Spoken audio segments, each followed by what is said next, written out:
Jeg hedder Esben Hansen og er 41 år gammel og er sportsdirektør i Sønderjyske Fodbold AS. Dedikation og hårdt arbejde er nogle af de ting, som vi har i talesat i Sønderjyske som værende noget, som vi ikke vil gå på kompromis med. Og sagt på godt sønderjysk, så er det sådan nogle non-negotiables, som vi har her i klubben, fordi det skal altid til.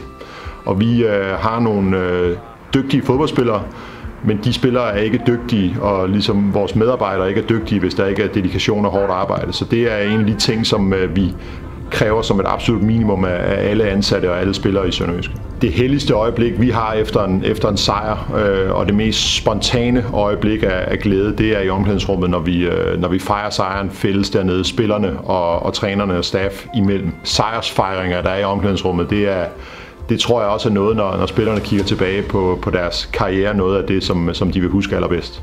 Det er enormt vigtigt at have en fast base, hvor man kan samles som hold, og for en fodboldklubs vedkommende er det vigtigste rum omklædningsrummet. Og det er vi meget, meget glade for, at vi i samarbejde med Reich Møbler har fået en base, hvor der er ro, og tingene fungerer rent praktisk, og spillerne er trygge ved at være.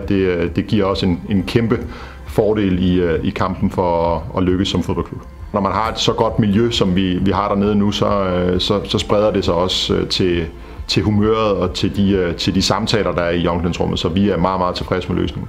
Jeg kan varmt anbefale Reich Møbler til alle organisationer, der har brug for specialdesignede løsninger. Serviceniveauet er i top, ekspertisen er det samme, og man kommer helt sikkert ud på den anden side med en løsning, som man som kunde er rigtig tilfreds med.